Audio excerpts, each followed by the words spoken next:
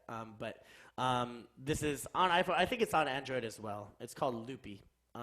There's another app.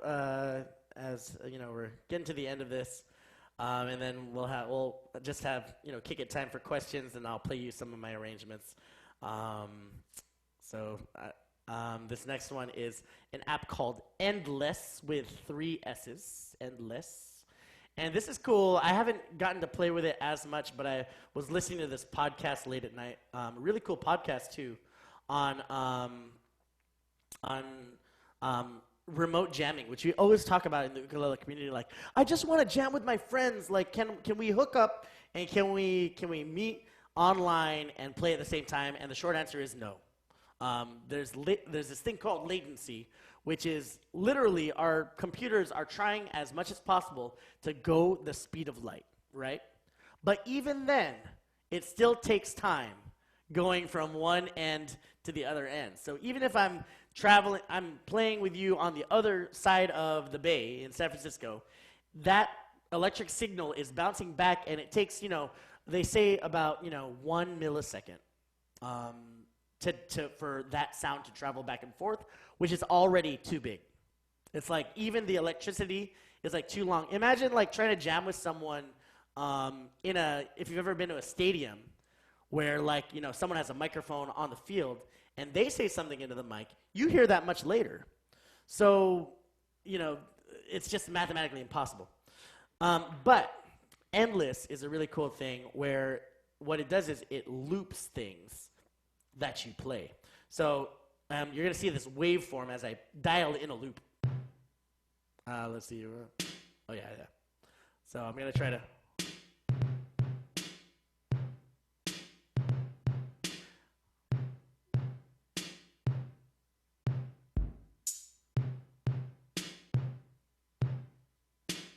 There's this light on the top that kind of moves, and I'm going to try to follow it.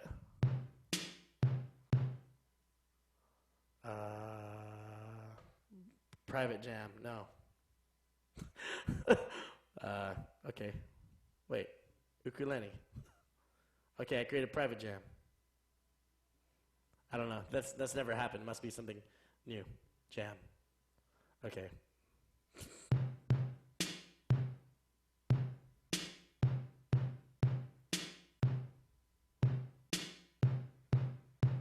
All right, so I put in a loop by pressing that little touch to loop thing. Now I can do some fun things like add instruments. So I'm going to add the bass.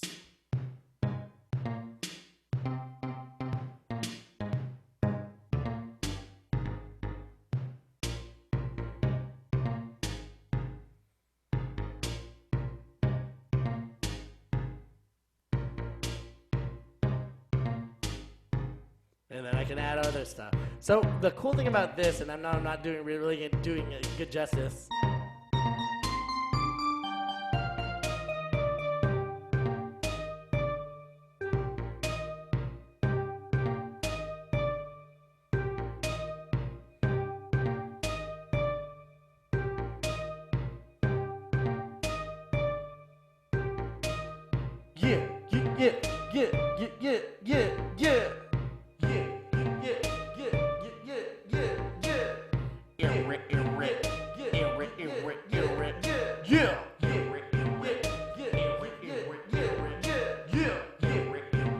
Okay, so you get the idea. So not only am I doing this loop, I can actually send this into a room, and then someone can add a loop to it. So that's the social media kind of jamming with somebody else aspect of this app. And I haven't explored it that much, but I just watched a video of it on YouTube, and it's really, really interesting. And you see the looping features are similar, and you actually have instruments that you can play on here, but you can also control it with a microphone. So I could go into this and then add my ukulele via microphone or iRig and do the same things. It does take a little bit of time to figure out how to exactly get the loop happening in this app versus Loopy, which you set it it's a little bit easier to set it up. So that's my spiel. And then before we go, I wanted to do 2 loops for you, and then we'll spend the rest of the time for questions. And how much is this one? This one is actually free. So Endless is free, and I think maybe it's free during the quarantine. Like the pro version, the person who created it, Tim Exile, who is this boss like EDM looper, crazy person, genius.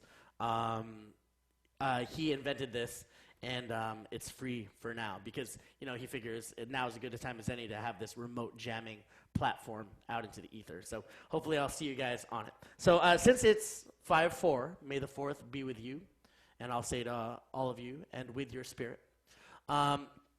We're going to play a little Star Wars jam really quick, and this is just A minor, and I'm gonna do a little reggae. Let me see. This is gonna be very simple, so don't get too excited. But A minor, F, and A minor. So it's gonna be like A, F, A, F, A, F, A, F, A.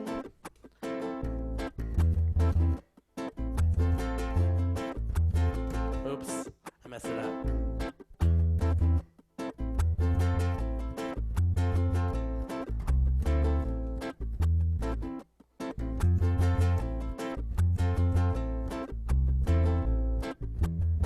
There we go. Little Irie reggae.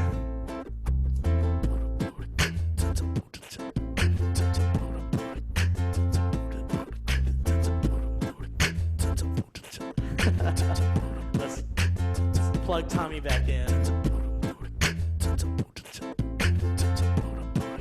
And I hope Tommy works for this because I've been meaning to do this for a while now.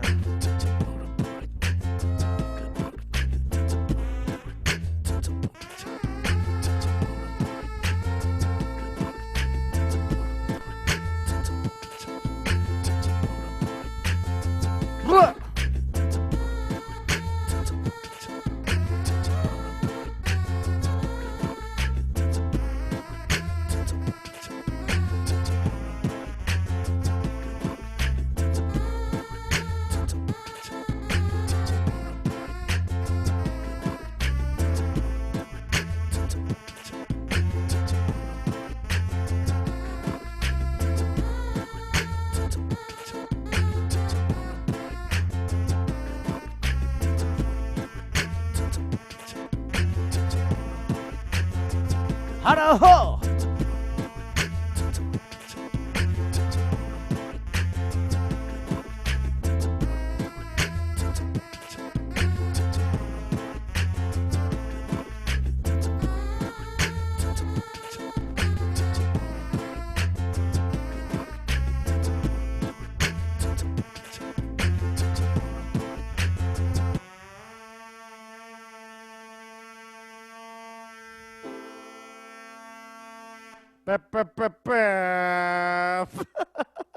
Hey, can I hear the room one time? How y'all feeling? Make some noise. Yeah.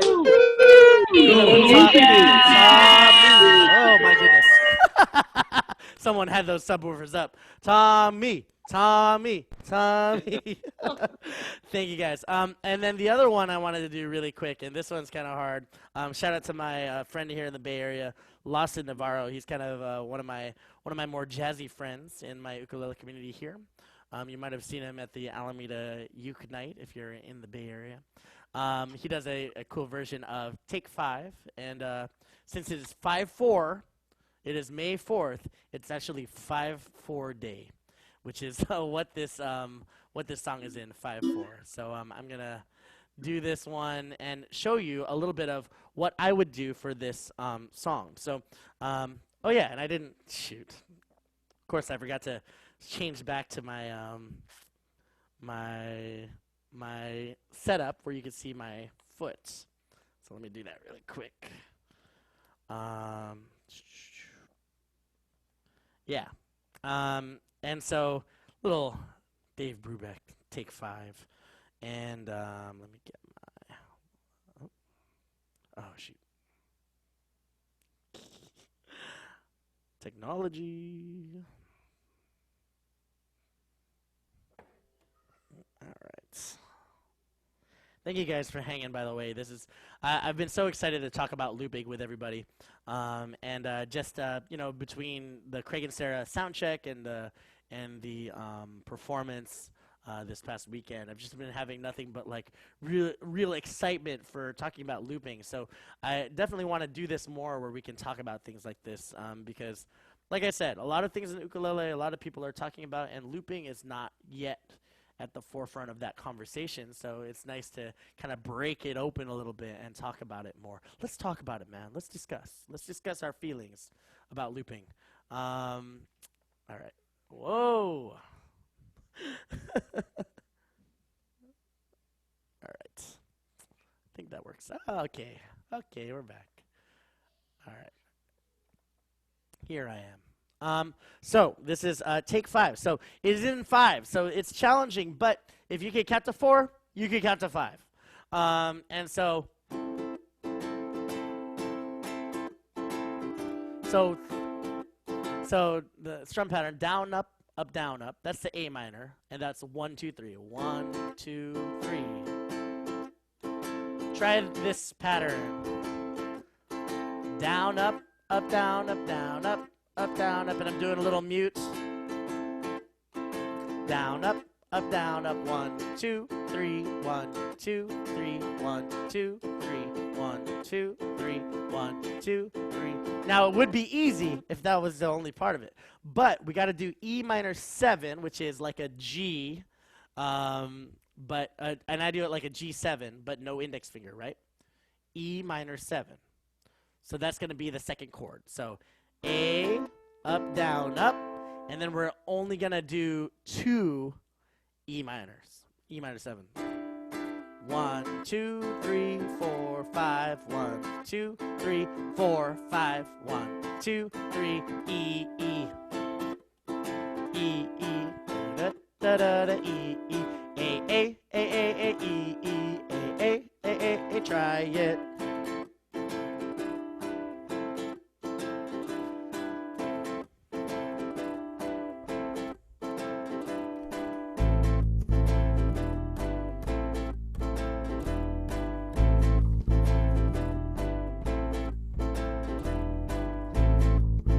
That's the first part of take 5. I wonder what my ukulele sounds like that. Doesn't sound.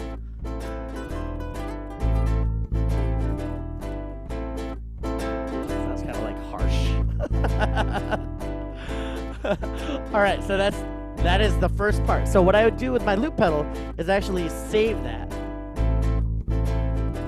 and then I go to the next part, which is a lot of chords. It's like D minor, G, E minor, A minor. A lot. It goes like this. 1, 2, 3, 4, 5. D, D, D, G, G, E, E, E, E, A, D, D, D, D, G, G, C, da, da, da, da, C, and da, da, da, da, da, da, da, da, da, da, da, A, da, da, da, D, D, D, D, D, and a E. Repeat. And see, so I have to do it again because I'm doing a loop separately.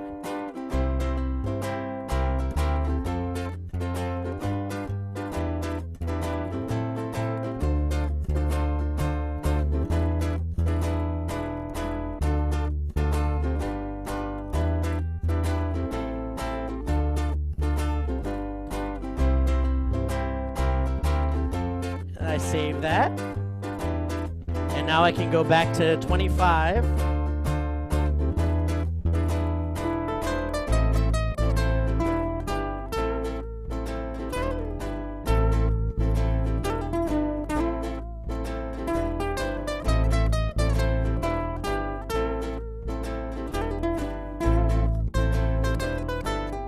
And then I go to the next part.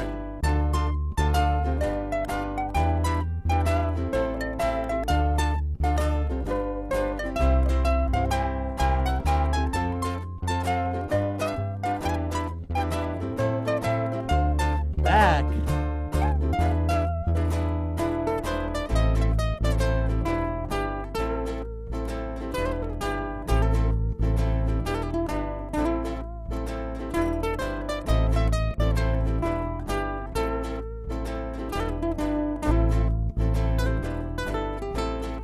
go solo.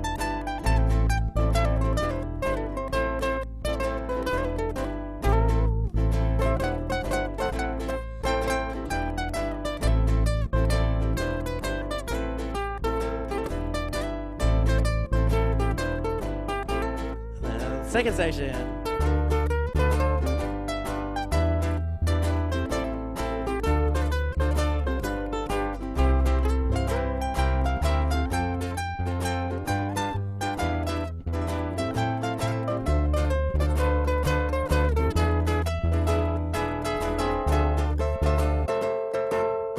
And so on. So I have messed that last part up, so I'm just going to stop there. All right, before we go to go to questions and close this out, I just want to thank you guys again for sitting through this one time. This is not the last workshop like this, but this month we'll kind of go back to basics and do some simpler workshops, of course. Again, shameless plug, I do have a bass workshop coming up with Cynthia Lynn. That's going to be next Thursday. In addition to all the other workshops. Thank you guys for being on the mailing list. Stay tuned for more of that. And let's go back to the room one more time and give one big shout for the ukulele, everybody. One time. Ow, ow, ow, ow, ow, ow, ow. Feedback. Yeah, thank you guys. So questions, comments, everything. Oh yeah, and otamatone, by the way. So really quick, and then if there are more questions about the otamatone, I can do more definitely with the otamatone. But I do want to answer questions I'll just kick it here for everybody who still has questions. The otamatone is basically like a string. It is one string, and I've actually. Really fun too. I actually figured, let's see if I have time to do this. I was actually able to practice today, which I don't usually practice the otamatone. But I was thinking, maybe I should teach some otamatone tutorials. That would be really fun. Just to change things up. So one thing that's really important if you decide to get an otamatone, and I know a lot of you at home have just put in your orders over the weekend, so I do suggest playing with a tuner handy, and of course I got my collar tuner handy right here. Shout out Collar Brand Music, and so have it on your desk, and just as you're playing. It will listen to what you're playing, and right now I don't know why it's not working. Of course, now would be the time to do that. Oh, it's because it's plugged into my computer, so I need to, let's see. Wow, I can make it big too? I was doing this earlier. You can take your tuner and put it on your desk, and just practice. I can't show you the screen and tune at the same time, unfortunately, so I'm gonna have to stop that. But having it on and just playing a note and being able to always check if you're in tune. Now, the otamatone actually works better in the key of D because the lowest note we have on the otamatone is like a really sharp C. It's like between C and C sharp. So, again, imagine you have a string, and it is this kind of, this whole area of the otamatone is playable. If I put my finger on it and slide, it makes sound. And, yeah, newsflash, I don't even have to move the mouth. The mouth is just really cute. And when it's plugged in, it really doesn't make a difference. But there's actually a speaker inside the mouth. And my kid loves to go, like, ow!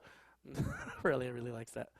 There's a speaker in here, so it actually has a wah effect. Let's see, if I turn this down and just have you. Oh, it's like it's giving me little nuzzles. Oh, you're so cute, Otamatone. Oh, stop it. So, see, it actually sounds muffled and then opens up. But when it's plugged in and, I want to put effects on it, unless you get have it play up to the condenser mic, you can have a real acoustic otamatone session. So what you do, and if you've ever played violin or cello or anything without frets, fretless bass, you're used to this. You want to find each note. And I would start in whatever key, in this case, the key of D. And I would find the key of D, and I would find all these notes. And what I found is that there are screws on the back, and pretty much like a little lower than the first screw is a D. So let me see if my collar tuner will wake up. Oh, it's still sharing. That's why. Dang it. I know. I want to show you this tuner so bad. Okay. But I will just hold it down on D, and then I will make sure that's in the middle. And here's the really important thing on the otamatone, is that you start memorizing by the fingers where to find the notes. So if you took my finger picking class, you know that the major scale has, 8 notes. The other thing you can do is just play a D chord.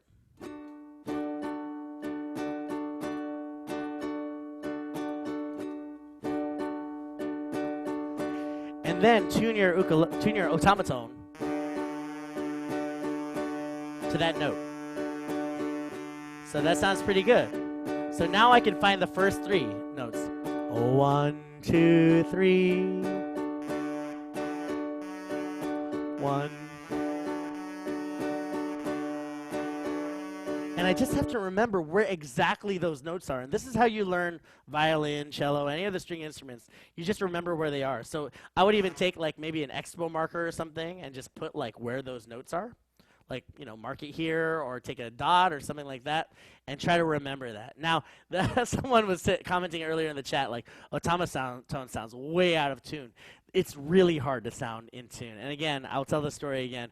Imagine SF Uke Fest with everybody we have, Craig and Sarah, Abe Lagrimas Jr., Aldrin Guerrero, Cynthia Lynn, and we're passing this around trying to sound good. We're like, oh, play Don't Stop Believing.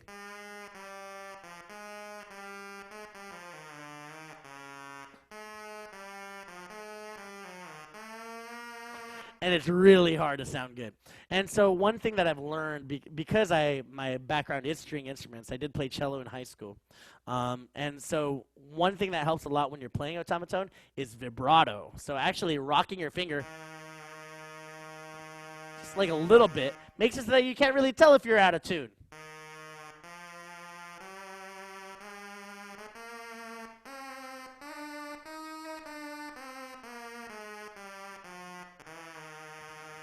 And then just memorizing where these notes are. So you just practice, and little finger combinations, just like the ukulele, like remembering 1, 2, 3, and I actually just slide my ring finger.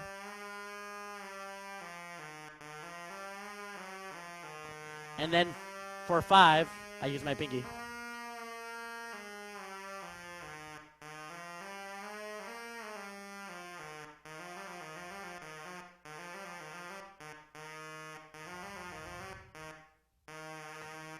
That's it. That's a little otamatone. Okay, answering your questions over here. Thank you guys for tuning in. If you have to go to eat dinner or breakfast or whatever, please do so. Let's see what questions we have. All right. Like someone's name, Tommy. Are you still here, Tommy? What are the 3 pedals at my feet? So the 3 pedals I have are the mic switcher. That's a what's called a hot shot. It's by Radial Engineering, who's a really cool company. Radial Engineering has a lot of like DI boxes and a lot of like XLR plugs to 1/4 inch. It has a really sturdy like iPhone box. Like if you want to plug in your iPhone to a mixer, Radial Engineering has a lot of cool applications. So I like them for this pedal, which is called a hot shot.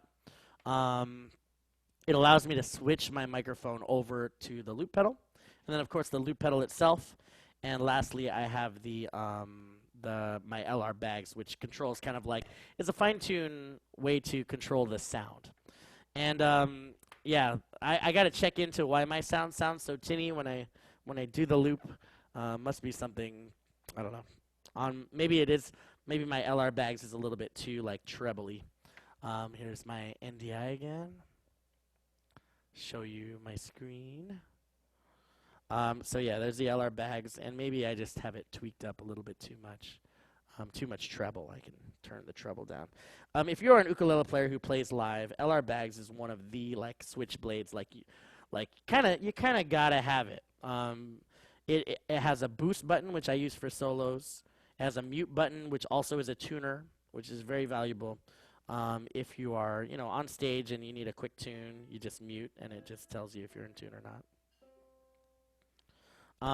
And then, I actually have a wah pedal. I didn't really use it that much today because I got Tommy. I don't need a wah pedal when I have Tommy. Look at this guy. Look at this guy. Come on. Come on, man. You got Tommy on your team. You're good. All right. Let's see. Name of the app. So there's two apps, again, that I featured today. One is Loopy, and the other one is Endless with 3 S's. So Endless and Loopy. Oh yeah, and let's see. Sorry, I'm just going through old questions first. Loopy. All right. Oh, I think I'm going backwards in the questions. I was like, I've read all these questions already. Let's see. Device you said to connect to Loopy. Someone asked me. Especially now in our quarantine, everyone's looking for a way to plug into your computer. This is a really cool device right here. This is the Shure MV little box, and it has room in the back for a XLR or a 1/4 inch. And it's a really quick way to get into your computer. And it's got like a headphone thing, and you can actually use this on a phone or a computer. And I've really been enjoying it. So I was using this into my condenser microphone. A nice extra thing about this box is that it has what's called phantom power, which a lot of these nice microphones need. And so that's what I was using to go into Loopy. My friend who plays the 5/4 is named Lawson Navarro, and he comes out with one album every year, and I'm honored to play saxophone on one of his tracks this year. So Lawson, Lawson. Let's see. All right. And some people were saying the otamatone has a lot of different versions, and I gotta say, I have the cheaper otamatone, and I'm not just trying to do this to upsell you, but you gotta have the $70 one. I mean, come on, $70. That's like a cheap ukulele. You gotta have it because it's bigger, so it means you can control the notes better. And it actually has two things. It has a AC adapter plug, and it also has a line out, which mine is kind of messy. Like sometimes it doesn't work. So maybe it's time for a new otamatone. Oh yeah, and I forgot to blow everybody's minds here. Otamatone has 3 settings. 3 octaves. Actually, it's kind of like 6 octaves. Has a low setting. Oh, there goes my wire though. No, you'll never hear it again. All right, there we go. So I can play the bass.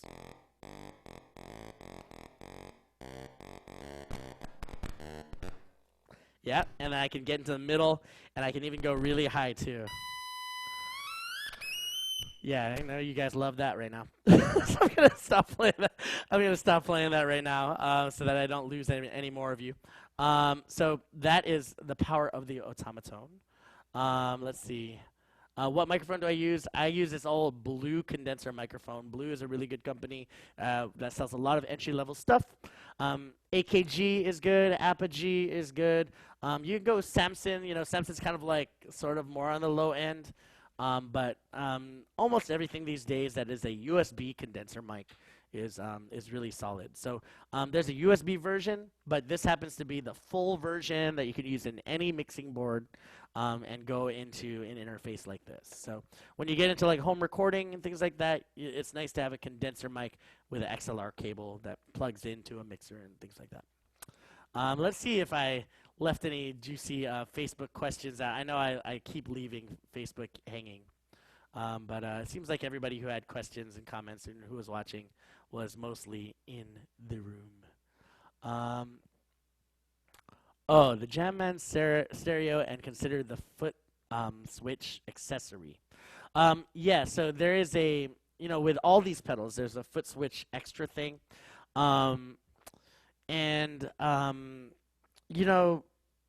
the the mechanism of pedals is interesting. Like maybe if you get a better button, like it does better. I saw Neil Chin, fellow ukulele player in Seattle, uses a company called Barefoot Buttons that actually is like you can replace the button for this wider, nicer button that you can use when you're barefoot. So that might be really good to use right now. Right now, I'm just really strengthening my toes, which is kind of a good thing. I like using my toes. Maybe I could be like Jack Johnson and just perform barefoot at every gig and just put the carpet on. Yeah, right now I'm just learning how to rock my toes, which is cool. This button, the store button, I used to actually go down and press the button myself, but now I found out that my big toe can get it. So things you're learning in quarantine. You're learning how to bake bread and you're learning how to hit your pedal with your toe. Important. Oh yeah, and someone just asked about the deluxe version of Otamatone, and like I said, highly recommended. Highly recommended. But the size alone is important because the small one is really just a toy. Like you can't get any precision or any real sounds out of it. It's just kind of you could do and again, my microphone is out, so you can do kind of the slidey stuff, but like actually pinpointing a melody.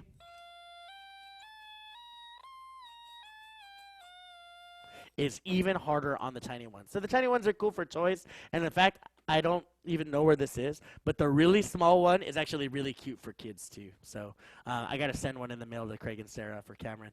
The little keychain kind of automaton actually comes with melodies. So actually, that one sounds better than the deluxe one because it's actually in tune. Cool. Yeah. Other questions, comments? Let's go back to Zoom. So I have a headset with a microphone. What's the other mic for? Yeah. So if you missed the beginning of the program, I have to say thank you to my partner Jelly because we just recently switched places, and now for the first time in our house, and we've been here for 4 years now, I have a desk. Which I've usually been and it makes sense now because I'm doing a lot of work at home, but when I'm a gigging musician, I'm in and out of the house all the time. I don't really need a desk, and it's stopped me from doing a lot of desk work like doing recording and things like that.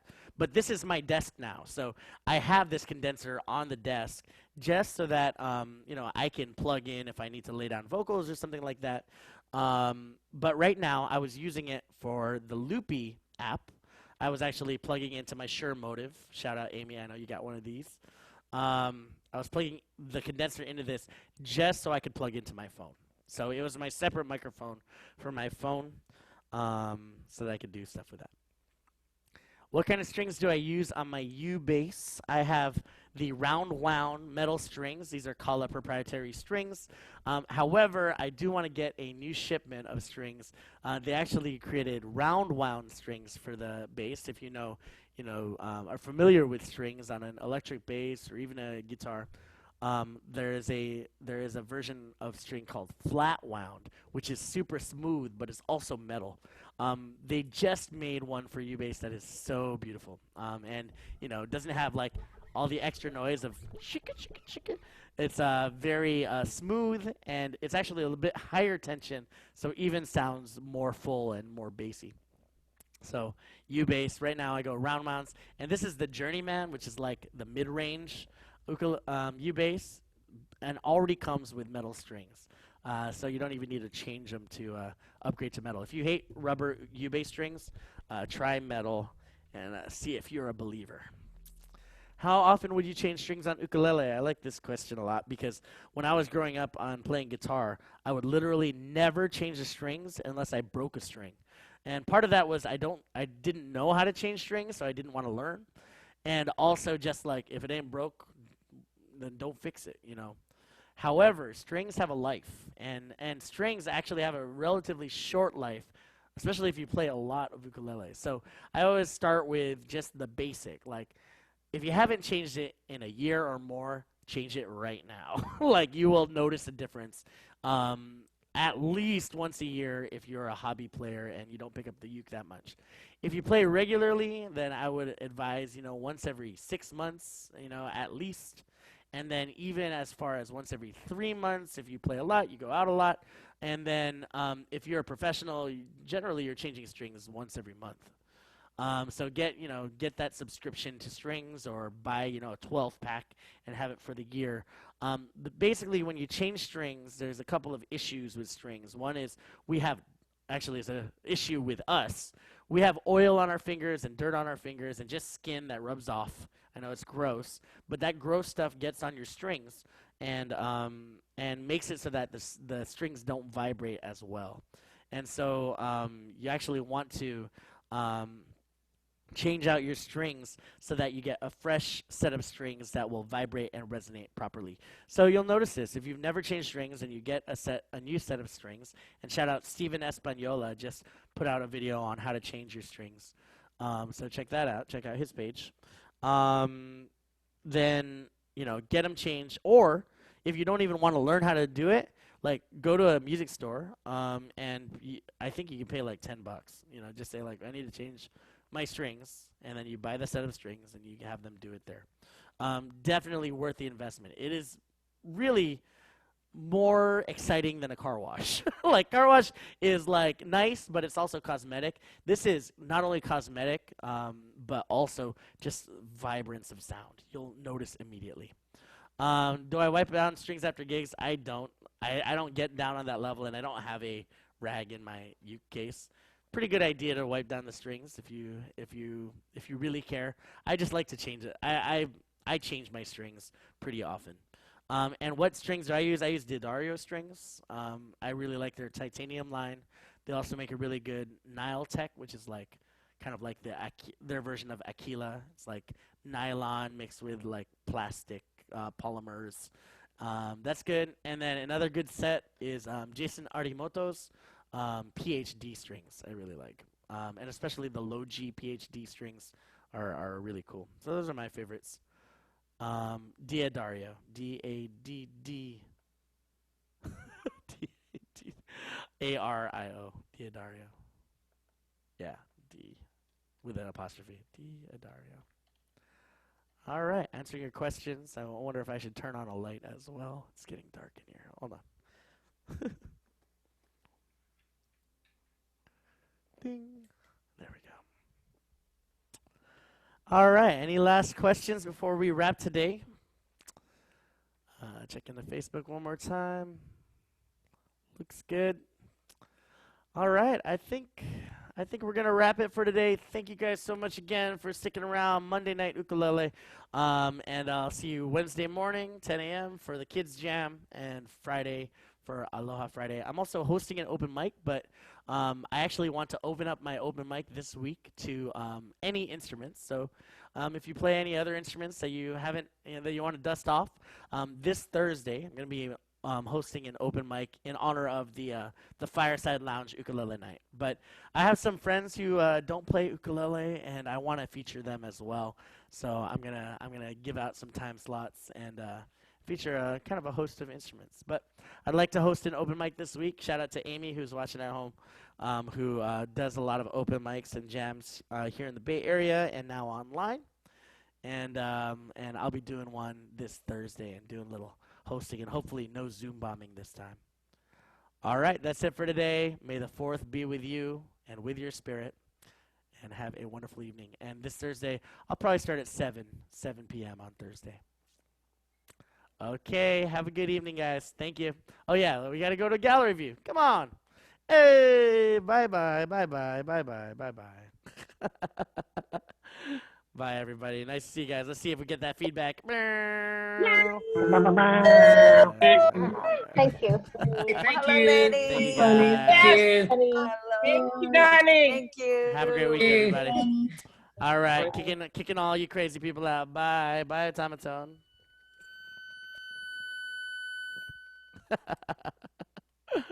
Oh, man. Thank you. Tommy has left the building.